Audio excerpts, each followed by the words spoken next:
Lavagem cerebral. Ben Shapiro, parte 14.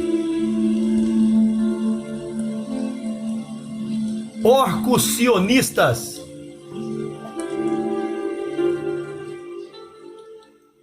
No mês de agosto de 2001, minha família e eu viajamos para Israel pela primeira vez.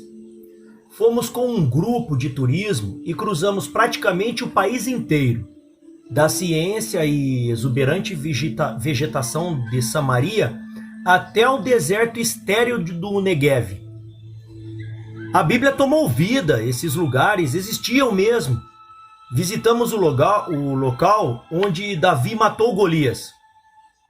Oramos próximo ao Monte do Templo, o espaço mais sagrado do judaísmo, e exploramos os túneis cavados perto do enorme muro ao redor, chamado Muro das Lamentações. Paramos no Efrate, subúrbio americano, plantado nos territórios sob disputa. Parecia Beverly Hills, na Califórnia, transportada para Israel. Fomos à linda cidade de Haifa, ao norte da região. Visitamos a gigantesca cratera de Ramon, ao sul. Avistamos vilarejos árabes sombrios em torno dos campos militares judeus como os cosmopolitas. A diferença era forte e marcante. Fomos proibidos de visitar alguns lugares. Não pudemos ir a Hebron, o segundo lugar mais sagrado do judaísmo, para visitar o túmulo dos patriarcas. Muitas das estradas estavam cercadas por barreiras de concreto, prevenindo que atiradores palestinos alvejassem turistas. Caminhamos ao longo da Jerusalém Oriental, rodeados por soldados israelenses armados, impedindo que fôssemos mortos pelos árabes que vivem naquela parte da cidade antiga. Estávamos no Knesset, em Jerusalém, quando o nosso guia turístico recebeu uma ligação.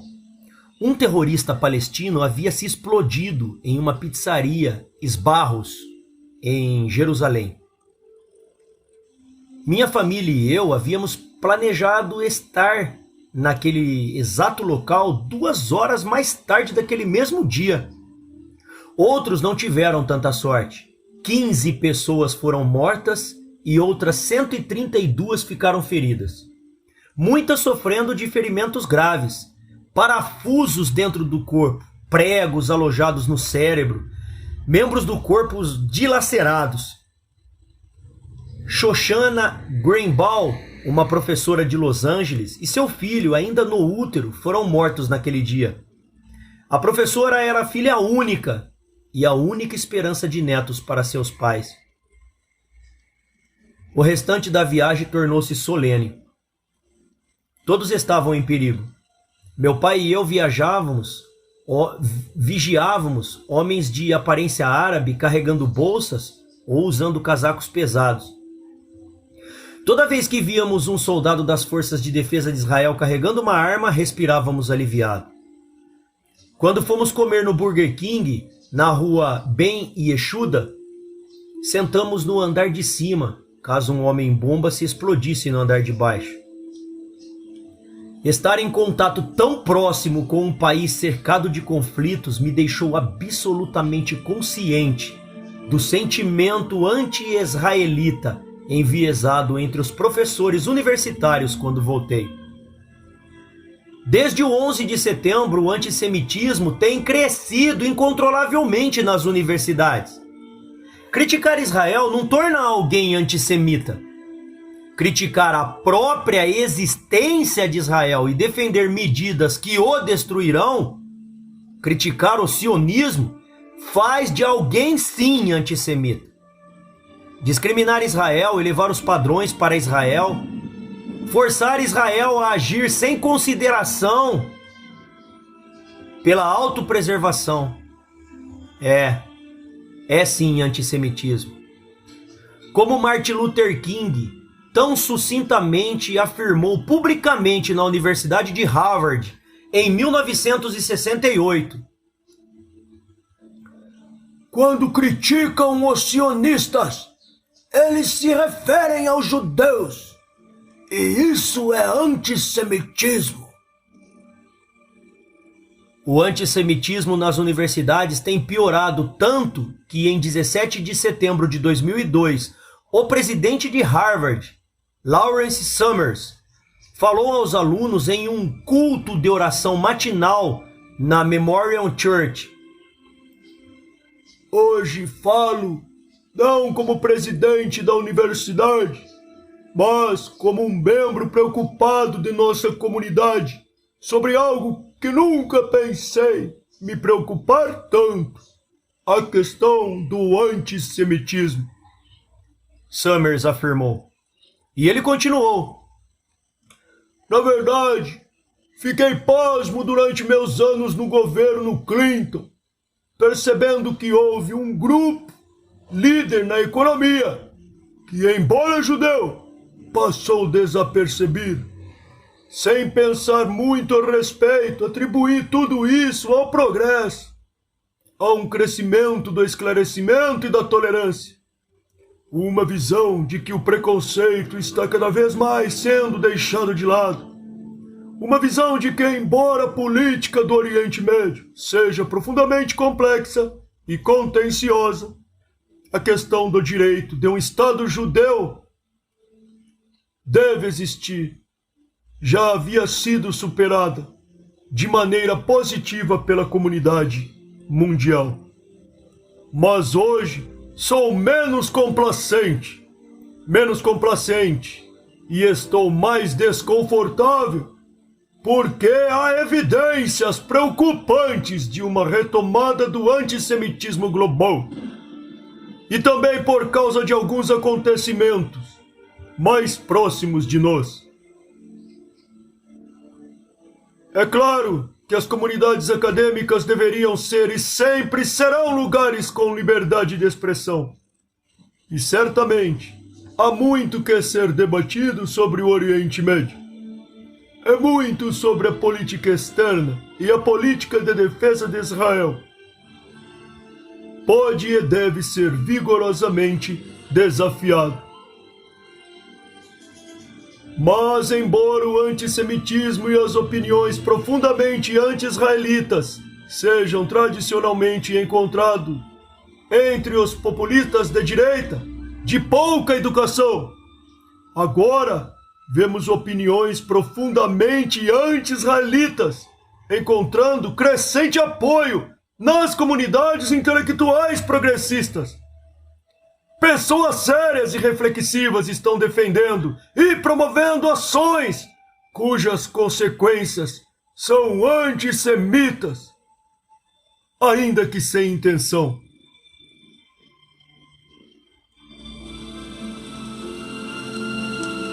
Ocupação. O professor universitário de esquerda acredita que todos os problemas do Oriente Médio começaram com os judeus.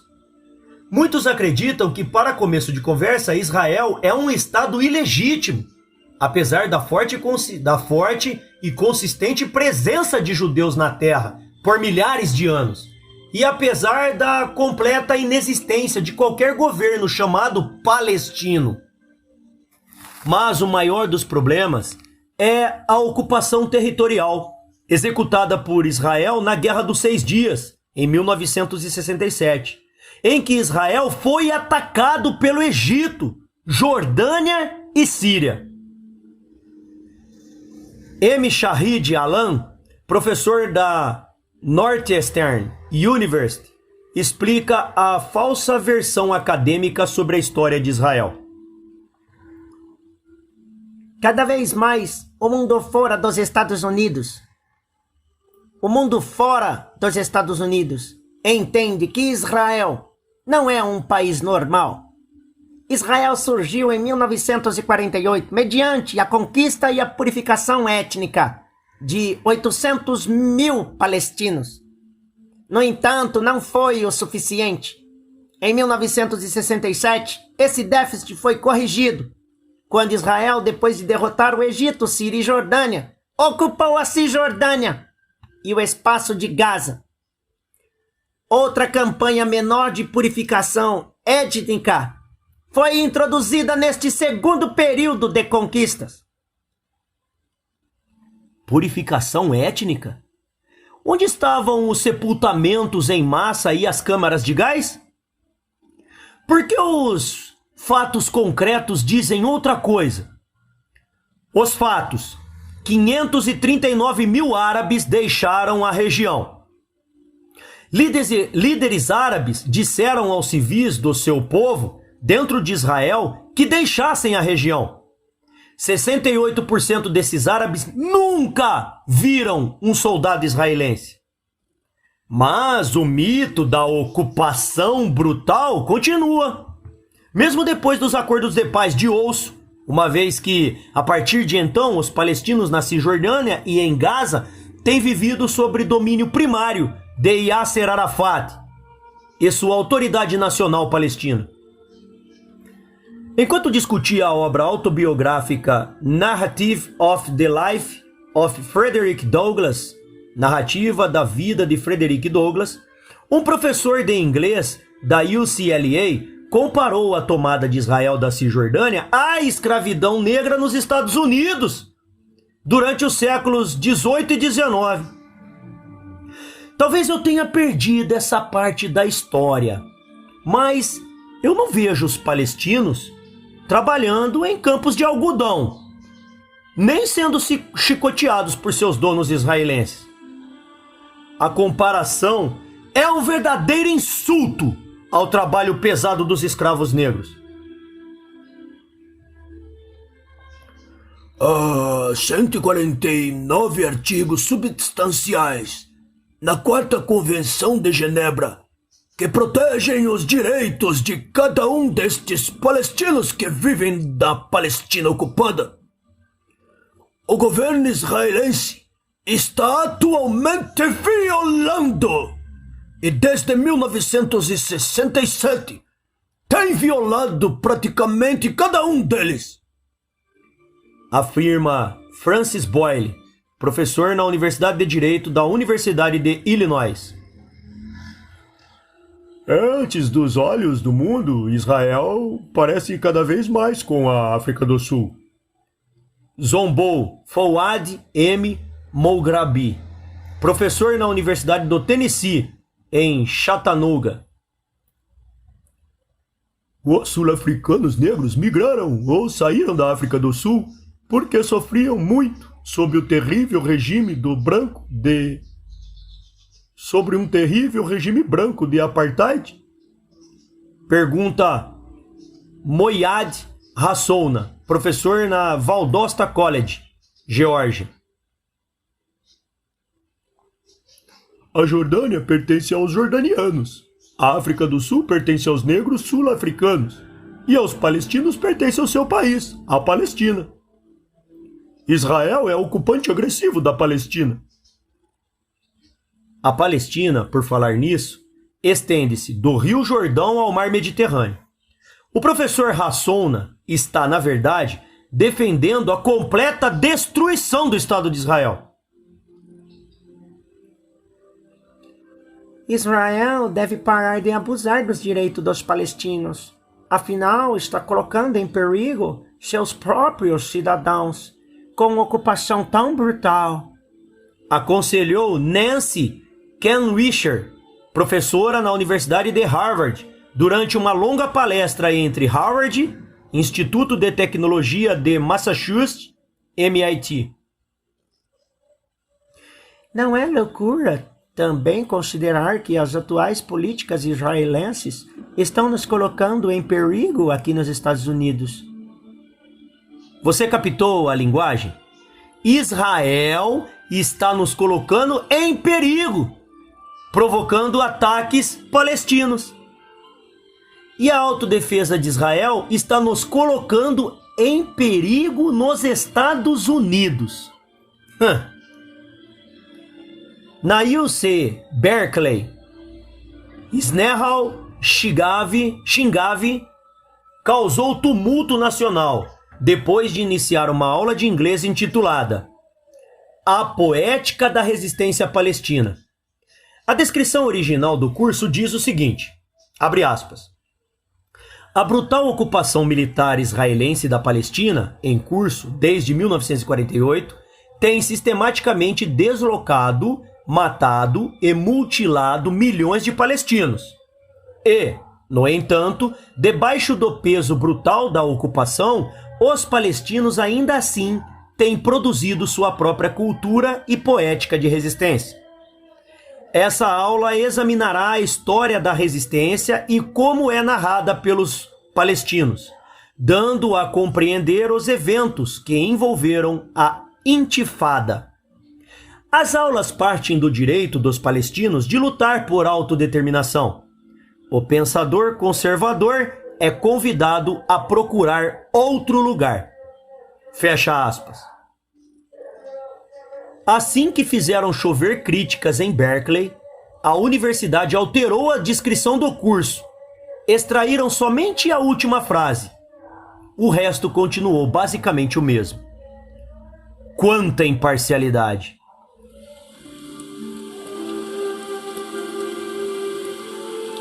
Sharon é terrorista. Os acadêmicos que se opõem a Israel costumam a culpar um homem pela falta de paz entre israelenses e palestinos, Ariel Sharon. Eles o chamam de açougueiro, padeiro, produtor de velas e basicamente qualquer outro epíteto debaixo do sol. Eles ocupam por um ataque em 1982 de falanges libanesas, grupo cristão libanês perseguido pela Organização para a Libertação Palestina, braço terrorista de Yasser Arafat, em Sabra e Shatila, campos de refugiados palestinos no Líbano. Os que odeiam Sharon dizem que, sendo ministro da Defesa de Israel, cabia a ele tomar conhecimento e prevenir-se dos ataques. Sabra e Shatila eram solo fértil do terrorismo, considerados base global do treinamento terrorista. Agora, mentem os professores. Ele perpetua as políticas sangrentas contra os estados palestinos. Esses professores o usam como distração para o homem que verdadeiramente tem as mãos sujas de sangue, Yasser Arafat.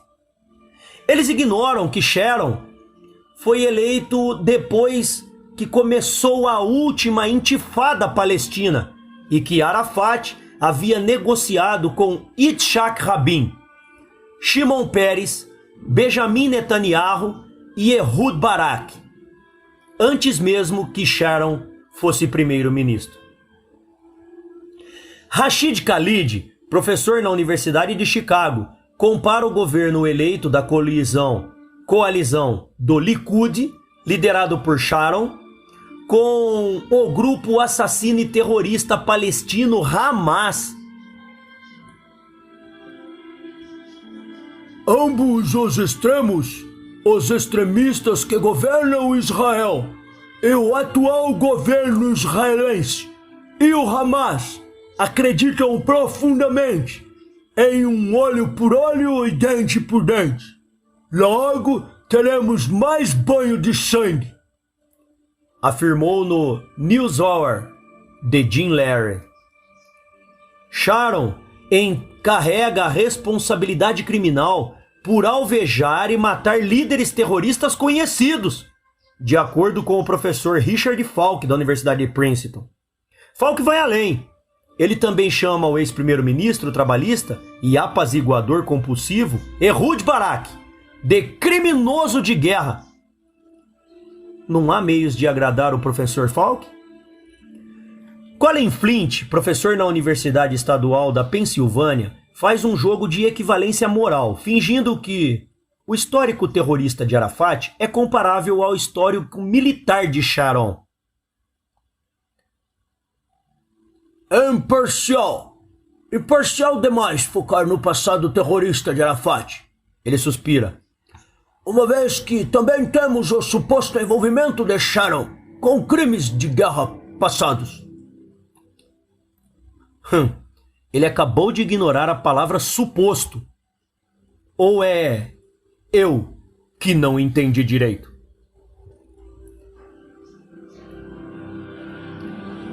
Progredir no progresso de paz entre Israel e Palestina é na prática improvável. Enquanto Yasser Arafat e Ariel Sharon estiverem no comando, você não verá nenhum progresso. Declara Donald Snow, professor da Universidade do Alabama.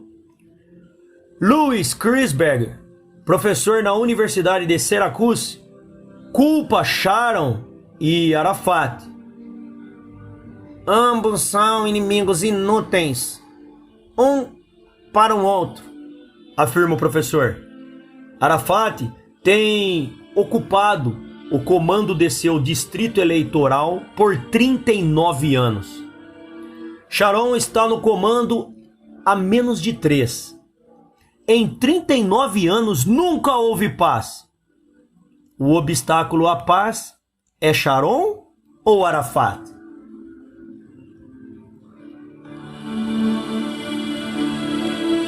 Culpando Israel pelo 11 de setembro.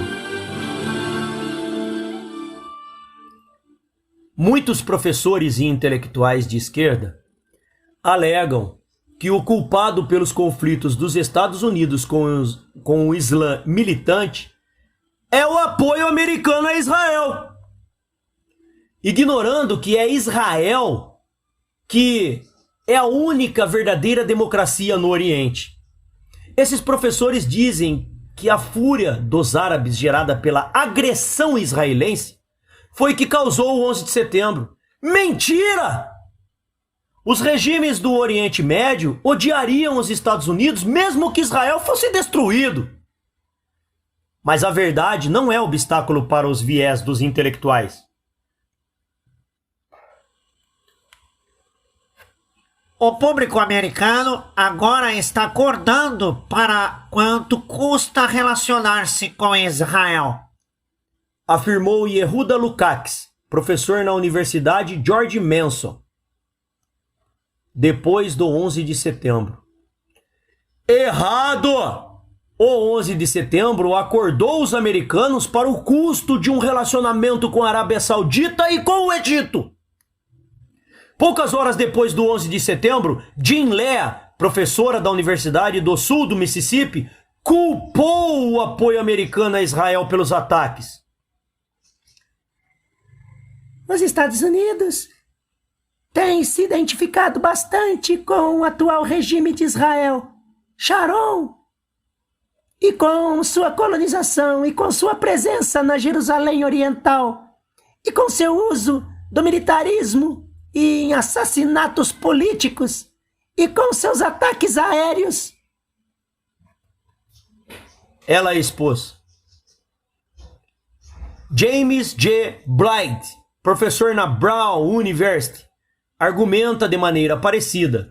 Ele culpa Israel pelos ataques, dizendo que, abre aspas, os Estados Unidos jamais nutriram com a seriedade a ideia de uma divisão justa de território no Oriente Médio, fecha aspas. Fator que provoca a ira árabe sobre os Estados Unidos. Na Universidade da Geórgia, UG, o professor Alan Goldrass citou a palestra do terrorista da Jihad Islâmica na Palestina, Ramadan Abdullah, a alunos da UG.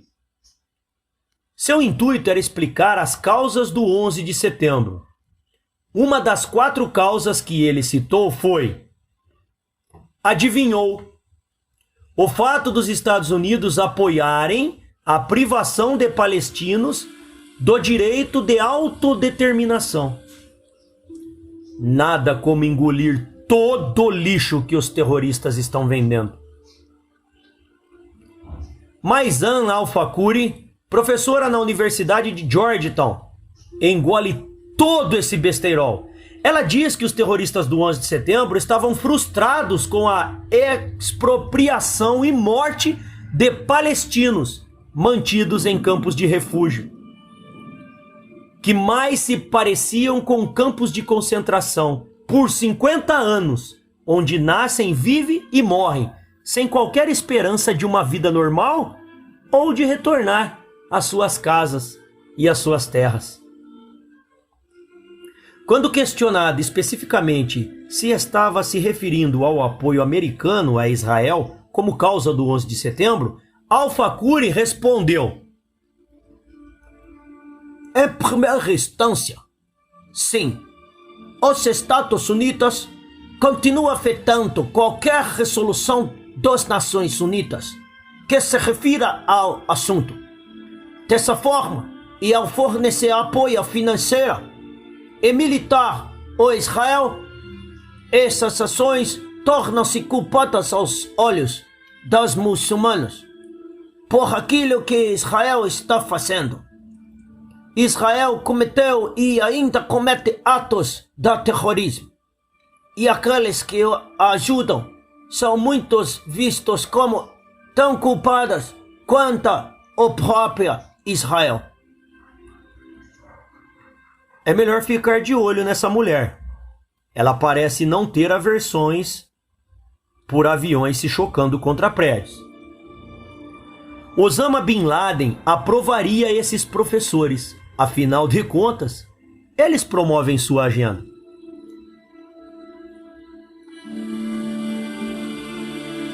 A conspiração judaica. Os Protocolos dos Sábios de Sião, o documento antissemita mais conhecido da história moderna, muitas vezes foram desacreditados. A obra argumenta que os judeus controlam o mundo.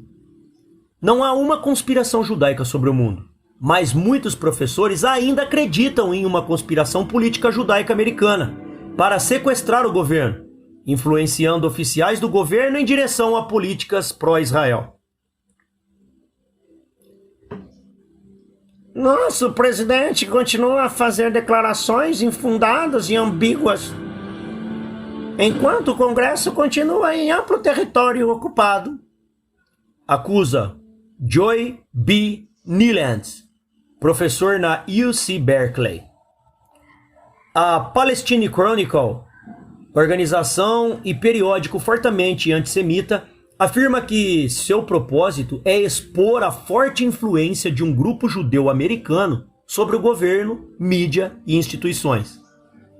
O conselho do periódico inclui o professor Noam Chomsky, do Instituto de Tecnologia de Massachusetts, MIT, e Robert Jensen, da Universidade do Texas, que seguem aliados aos desejos da apoiadora radical do terrorismo palestino, Hanan Ashravi.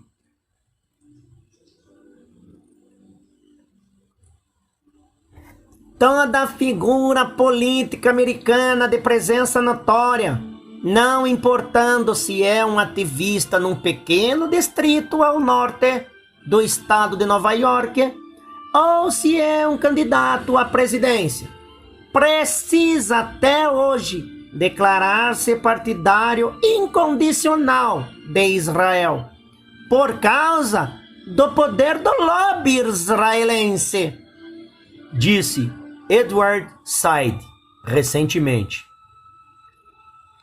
O governo americano é efetivamente controlado pela direita cristã e pelo lobby de Israel, Said afirmou. Os judeus controlando o governo. Aonde foi que ouvimos isso antes? Será que foi na Alemanha antes da Segunda Guerra Mundial? Ou na Rússia czarista? Talvez, na União Soviética de Stalin, não? Determinado texto lido em sala durante uma aula de ciências políticas na UCLA chega à conclusão semelhante. A verdade sobre o lobby israelense nos Estados Unidos é esta. Ele não é todo poderoso, mas ainda é muito poderoso, pelo bem dos Estados Unidos e de seus aliados no Oriente Médio ou em qualquer outro lugar. O texto insulta a comunidade judaica americana como tendo sido vulgarizada moralmente e iguala o terrorismo palestino contra civis à retaliação militar israelense contra os terroristas. Quando o assistente do professor perguntou à nossa classe o que pensávamos sobre o artigo, respondi o que havia considerado extremamente tendencioso e moralmente repugnante. Não! O assistente retrucou. O artigo é muito bom! Não, o artigo não é muito bom. É um monte de mentiras! Mas a noção de que os judeus controlam o governo parece ser popular entre os acadêmicos.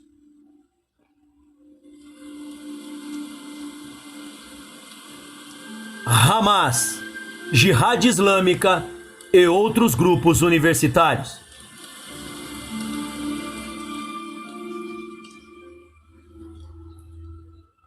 Alguém aqui acha que Israel não deveria existir?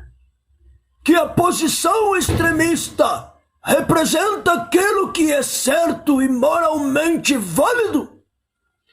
Perguntou Donald Moon, professor na Universidade de Princeton, aos alunos numa palestra. Se os alunos concordassem que Israel não deveria existir, o lugar deles seria trabalhando no corpo docente de uma renomada universidade nesse exato momento. O corpo docente da Universidade de Harvard escolheu um orador especial para a colação de grau em 2002.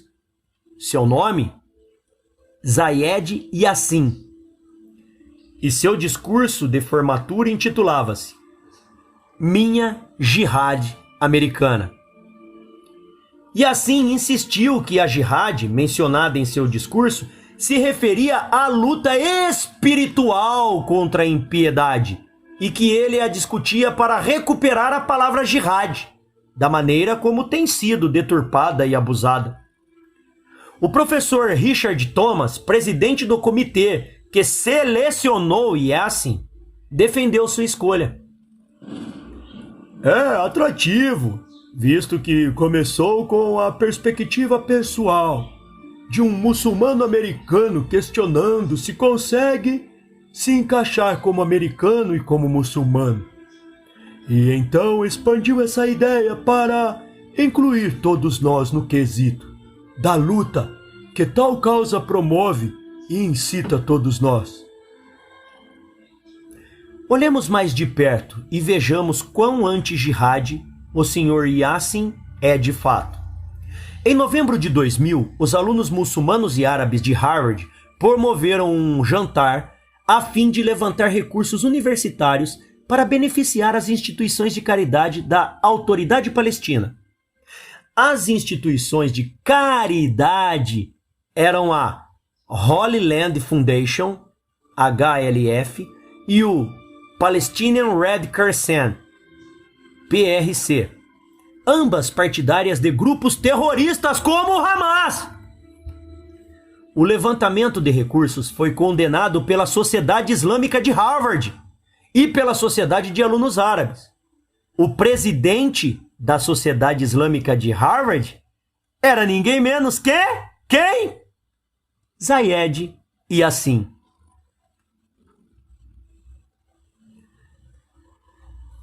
Eu testemunhei a HLF em ação.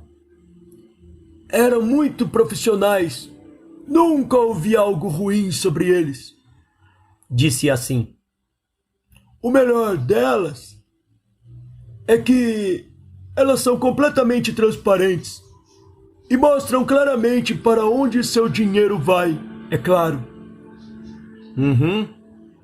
Tão claro que a Liga Antidifamação, ADL, e os oficiais do Departamento de Estado já os flagraram com doações de apoio ao terrorismo, quase um ano antes dos ataques de 11 de setembro. E assim foi diretamente informado das alegações contra as caridades feitas. E assim, e ainda assim, autorizou a parte final da transferência em dinheiro. E como ele mesmo admite, e assim acredita que explosões suicidas contra o militarismo israelense são uma questão moral difícil Consigo ver argumentos de ambos os lados. E assim não é o único apoiador do Hamas nas universidades. Mustafa Abu Suai deu aula sobre o Islã na Florida Atlantic University, FAU. Formou-se PhD pela Faculdade de Boston. É professor adjunto na Universidade Al-Quds, em Jerusalém, e escreveu 2 livros. Além disso, ganhou o prêmio no Centro de Tecnologias e de Ciências Naturais em Berkeley. É bolsista do programa Fulbright e membro atuante do Hamas. Mesmo confrontada a respeito, a FAO não moveu um dedo. Daniel Pipes e Asaf Romirovsky, especialistas em Oriente Médio, chegaram à conclusão óbvia. Abre aspas. Conexões com o terrorismo islâmico têm se tornado aceitáveis e praticamente rotineiras nos estudos sobre Oriente Médio. Fecha aspas. Temos também o professor Sami Al-Arian, o professor titular da Universidade do Sul da Flórida. Encabeçou 2 organizações de fachada para grupos terroristas. Em uma das organizações, Al-Arian empregou um homem que estava prestes a tornar-se o líder da Jihad Islâmica, grupo terrorista responsável por inúmeros ataques suicidas em Israel. Na outra, empregou um homem que conseguiu uma entrevista com Osama Bin Laden no ABC News. E era só o começo. Al-Arian usou salas da universidade para receber conferências com terroristas tão notórios quanto Sheikh Haman, o homem preso por planejar e explodir atrações turísticas em Nova York. Durante um encontro em Cleveland, Al-Arian discursou a uma multidão sob o título Chefe da Jihad Islâmica e levou a multidão a cantar: Jihad é nosso caminho, vitória ao Islã, morte a Israel, revolução, revolução até a vitória, estamos a caminho de Jerusalém. Algumas semanas depois, Al-Arian enviou uma carta pedindo doações para a Jihad Islâmica. Naquele tempo, o então presidente Bill Clinton já havia congelado recursos americanos para a Jihad Islâmica. Logo, seria atitude ilegal. Al-Arian só foi expulso da universidade depois que Bill O'Reilly, da Fox News, o entrevistou ao vivo e o expôs como partidário do terrorismo. Até aquele dia, ele havia lecionado na universidade por 16 anos.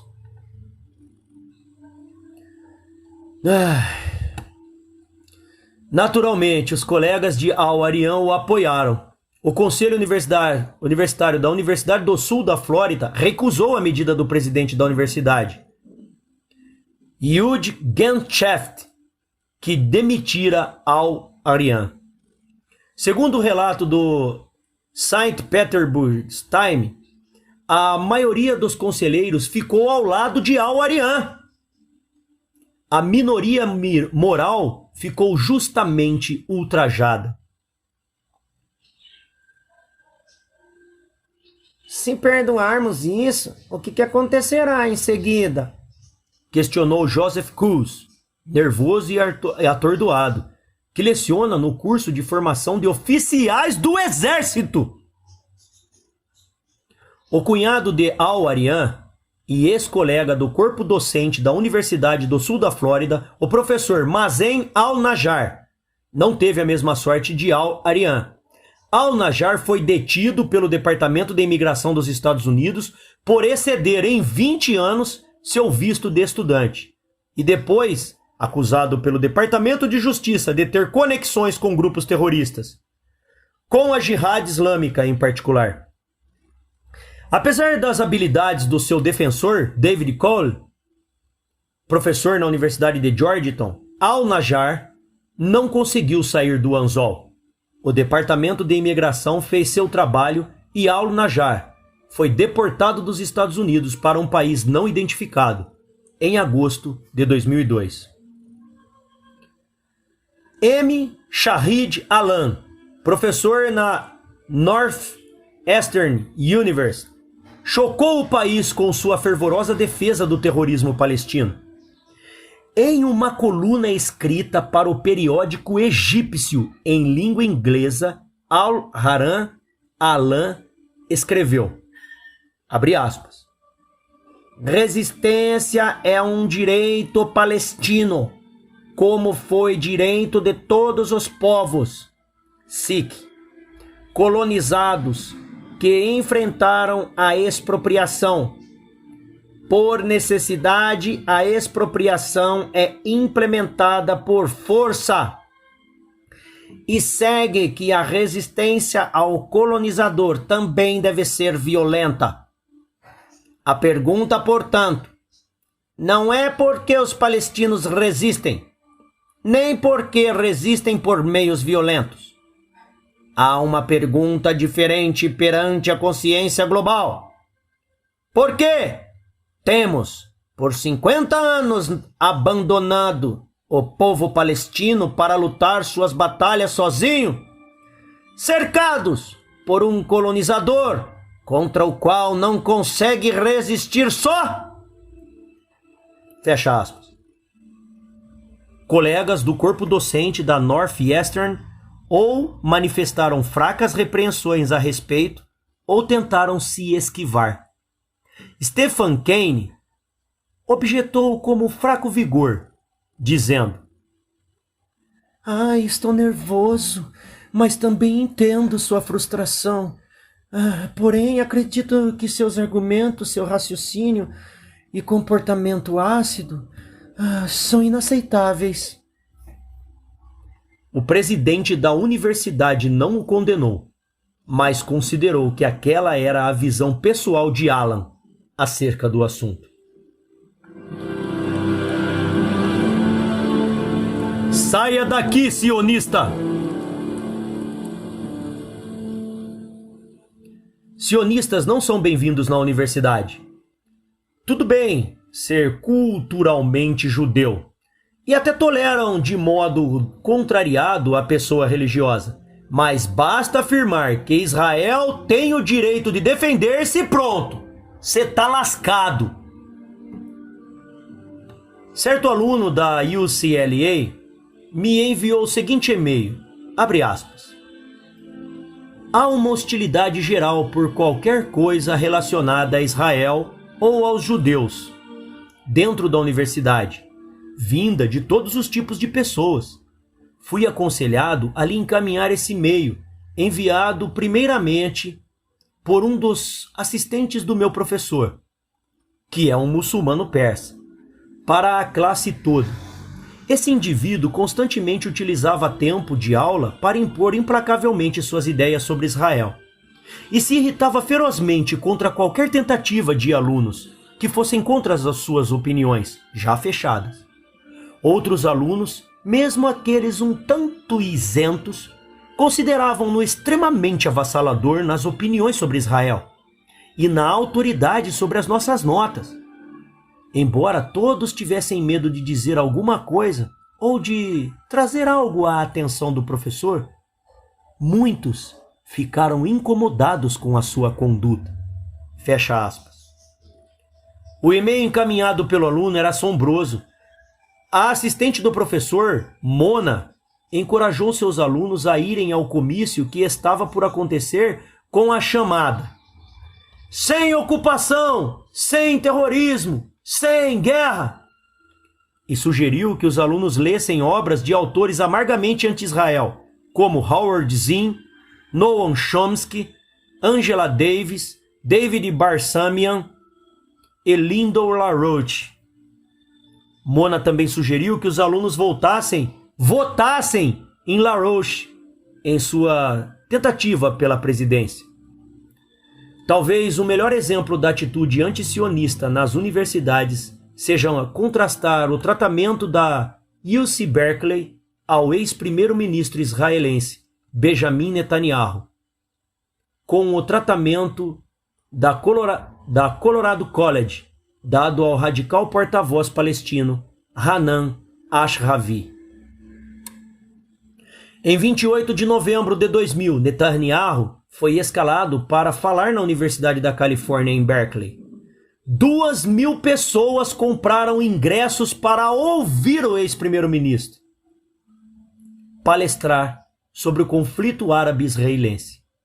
Mas não demorou muito até que 300 a 500 alunos e professores desordeiros barrassem a entrada do local, abanando cartazes que diziam sionismo igual nazismo, entoando apoio aos palestinos e ameaçando usar de violência. A segurança de Netanyahu cancelou sua ida devido ao perigo. Enquanto isso, o departamento de polícia de Berkeley não havia feito nada para limpar os manifestantes da área. Ao invés disso, permitiram que perturbassem a paz sem ameaça de prisão. Para Netanyahu, o problema não acabou em Berkeley. Outra manifestação parecida barrou seu discurso na Concordia College, no Canadá, onde manifestantes anti-Israel atacaram fisicamente os pró-Israel. Agitadores planejaram fazer o mesmo na Universidade de Pittsburgh. Chamá-lo de campeão da paz, como fizeram em um panfleto da série de palestra. É inaceitável, explica o professor Ken Boas, da Universidade de Pittsburgh, membro do Professores pela Paz e pela Justiça, um grupo pacifista de esquerda contra todo conflito internacional. A porta-voz palestina Hanan Ashravi recebeu no Colorado College boas-vindas, bem diferentes das de Netanyahu em Berkeley. Embora tão anti-americana e anti-israelense quanto Osama Bin Laden, Ashravi falou em obstáculos perante um auditório cheio de alunos, com objeção de milhares de americanos, incluindo o governador do Colorado, Bill Owens, o ex-prefeito de Nova York, Rudy Giuliani. O discurso foi adiante como planejado. Em sua palestra paga com recursos públicos, Ashravi rotulou as políticas israelenses de purificação étnica e afirmou em clara referência ao Holocausto. Abre aspas. Não há justificativas para pagar na mesma moeda. Fecha aspas. Ela também chamou o 11 de setembro de oportunidade histórica para a redenção da causa palestina. É praticamente inacreditável. Como ressalta o colunista Daniel Pipes, Ashravi beija o lado inimigo da América na guerra ao terrorismo.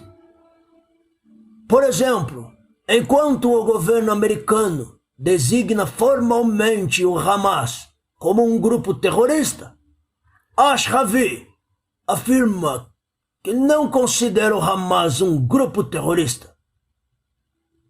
Também, ela considera os civis israelenses vivendo nas Cisjordânias como alvos legítimos da resistência palestina. Isto é, alvos legítimos da violência mortal. Um governante eleito legitimamente numa democracia liberal é impedido de discursar na universidade enquanto uma terrorista palestina fala o que vem à cabeça com liberdade e abertura. É assim que funciona a liberdade de expressão? A campanha do desinvestimento.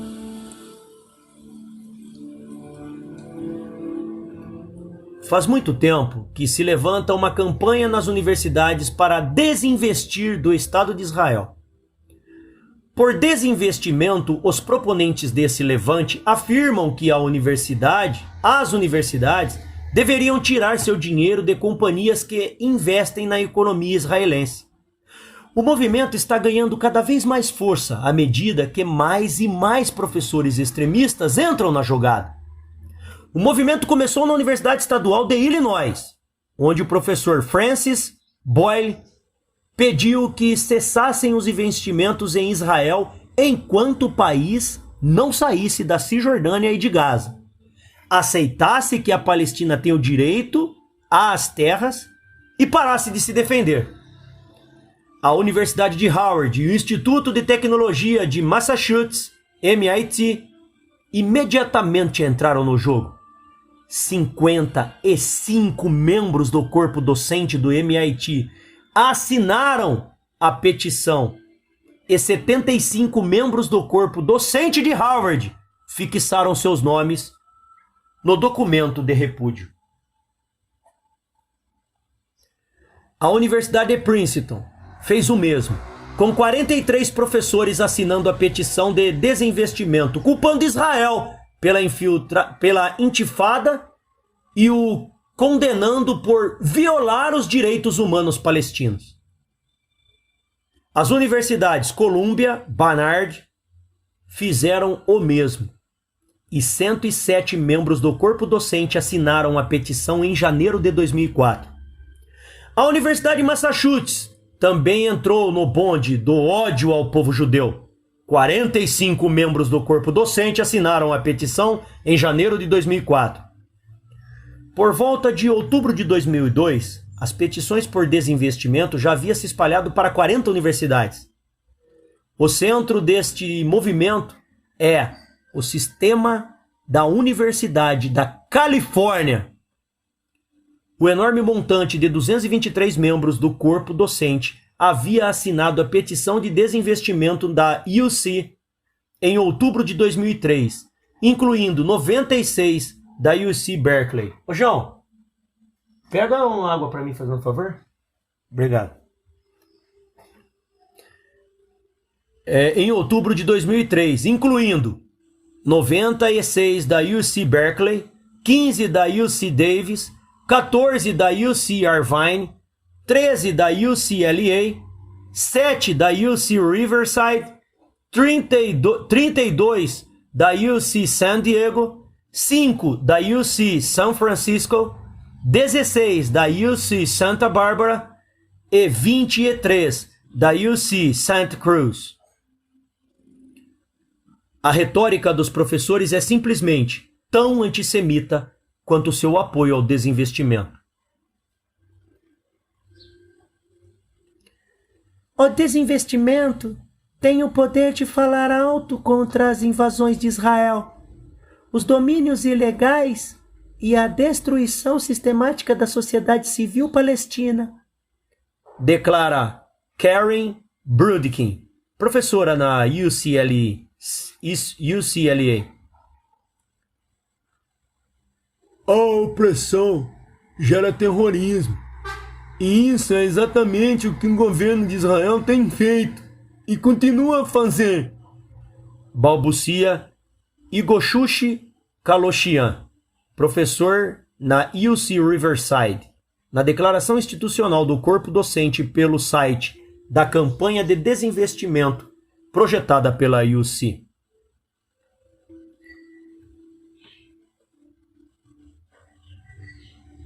Israel tem se tornado um estado colonizador branco, imitando a África do Sul antes do fim do apartheid. Vomita Liz Rothfeld, professora na Universidade UC Santa Cruz.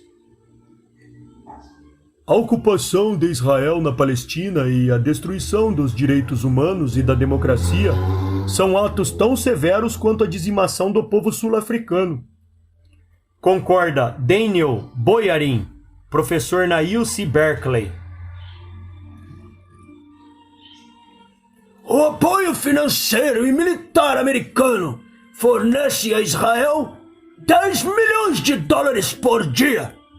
Dinheiro de sangue usado para manter sua ocupação ilegal e imoral da Palestina. Oponho-me ao regime de apartheid e racista de Israel. Escreve Leslie A. Mullin, professora na Universidade de São Francisco. Por meio século, Israel tem exercido domínio militar no Oriente Médio, mas sem paz. A ocupação militar, a colonização, captura de terra, a destruição de casas e de pomares, os assassinatos, a extinção de liberdade não transmite segurança, mas terror de ambos os lados. Terror que se transformará em desastre. Bombardeia com palavras. Susan M. Irving Tripp, professora na UC Berkeley. É tempo de, sem equívoco, ficarmos do lado da paz e da independência palestina de todas as formas possíveis. Em outubro de 2003, antissemitas ao longo do país se uniram na Universidade de Rutgers para a terceira Conferência Estudantil Nacional sobre o Movimento de Solidariedade Palestina. O objetivo? Intensificar seus ataques contra Israel e contra o sionismo. Eles então voltaram, cada um, para sua universidade e ensinaram mais dos mesmos aos alunos.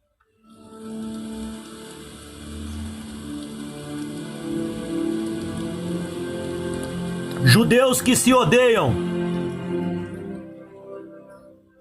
Bom, dito tudo isso, a pergunta óbvia é a seguinte: aonde estão os centros de apoio judeu lutando contra o sentimento anti-Israel e antissemita esposado pelas universidades?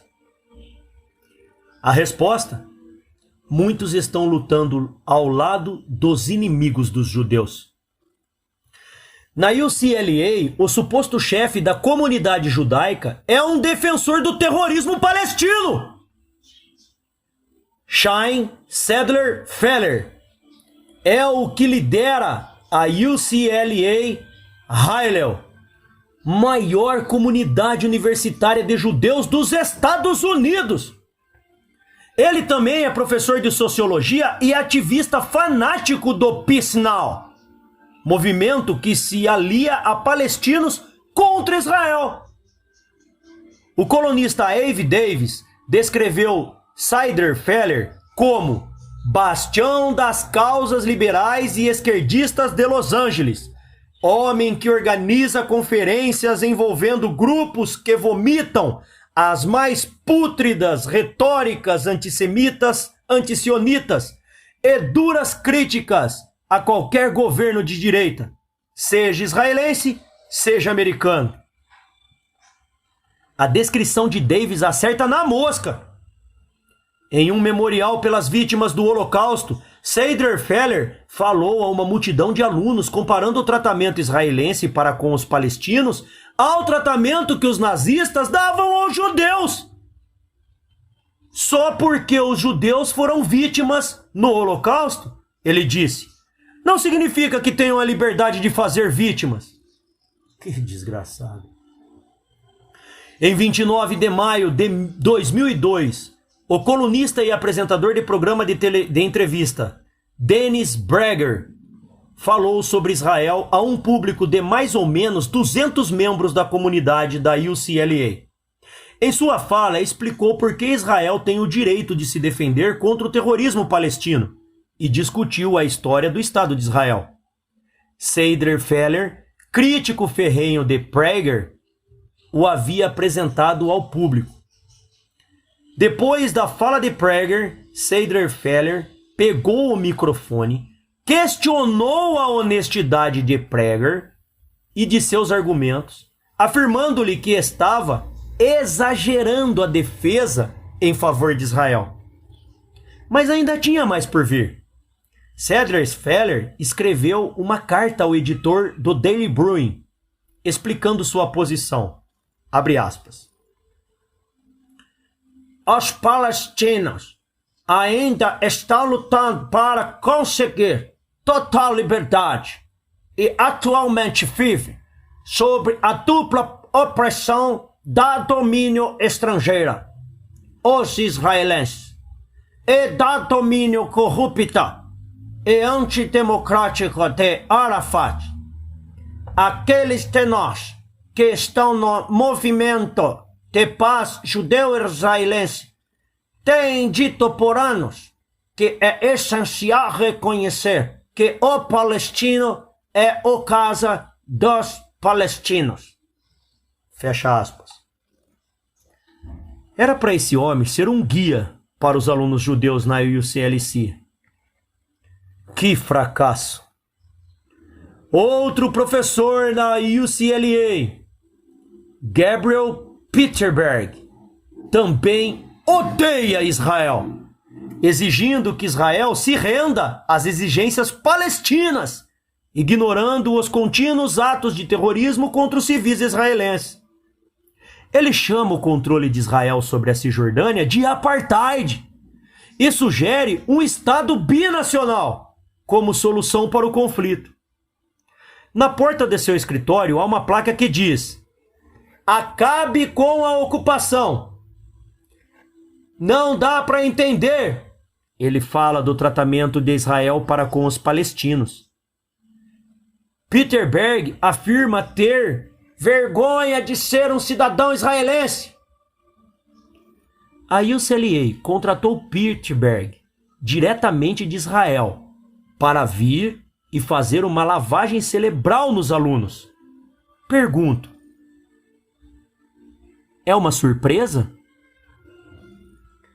A comunidade Tikkun é um grupo judeu liderado por Michael Lerner, disseminador da propaganda anti-Israel de extrema esquerda. A página Quem Somos, do site da comunidade, se vangloria: comunidade Tikkun tornou-se particularmente controversa por apoiar os direitos dos palestinos. O comitê da comunidade incluía, na data de outubro de 2003, a professora Susana Heschel, da Dartmouth College, Cornel West, da Universidade de Princeton, conhecido supremacista negro, Doug Allen, da Universidade do Maine, Chet Bowers, da Universidade de Oregon, Tony Campolo, da Eastern College, Harvey Cox, de Harvard, Gordon Feldman, da Brandeis University, Peter Gable, da New College, Califórnia, Robert Gottlieb, do Instituto Politécnico de Worcester, Richard Lowery, do Phillips Technological Seminary, Ian Lustig, da Universidade da Pensilvânia, Shaul Majid, do Jewish Technological Seminary of America, Zvi Shapiro, da Universidade da Carolina do Norte, em Greensboro, Lawrence Simon, da Brandeis University, Paul Wapner, da American University, e Robin West, da Universidade Georgetown. Vários dos professores mencionados são considerados líderes judeus na academia, como os membros da comunidade Tikkun. Esses professores estão mais para simpatizante dos palestinos, assim como a maioria dos outros líderes judeus nas universidades americanas.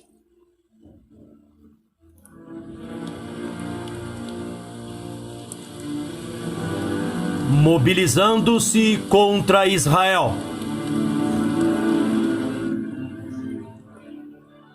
Anualmente, o sentimento anti-Israel na academia cresce cada vez mais, praticamente sem nenhuma oposição. No meio universitário, o termo sionismo soa como palavrão.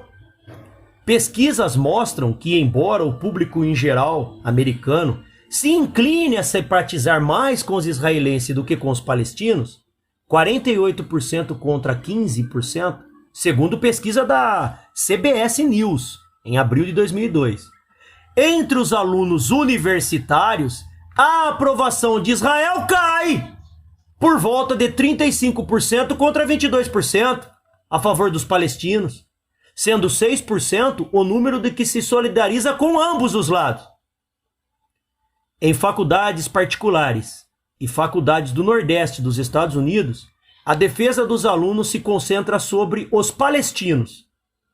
Em faculdades particulares, 34% defendem os palestinos, enquanto 26% defendem os israelenses.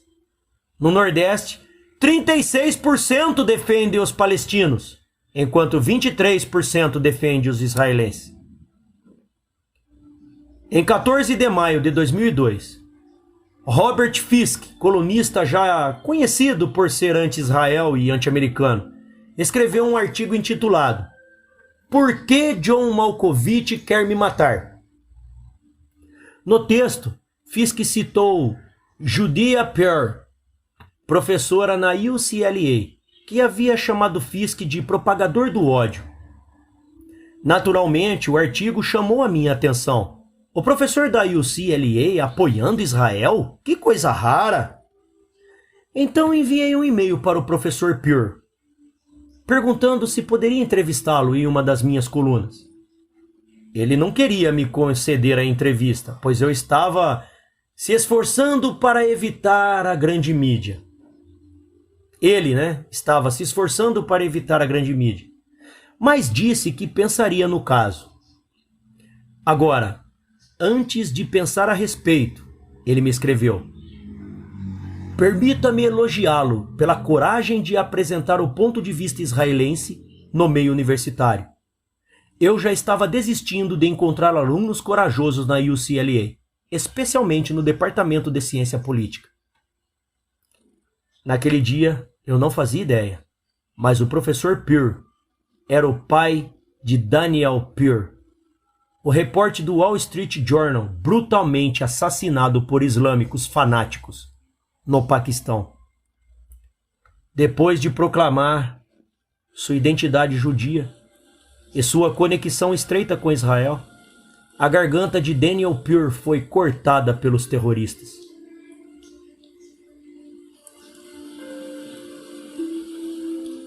Quão triste é saber que a identidade judaica e a simpatia por Israel geram tanto ódio e intimidação. E não só no Paquistão, mas também nas universidades americanas.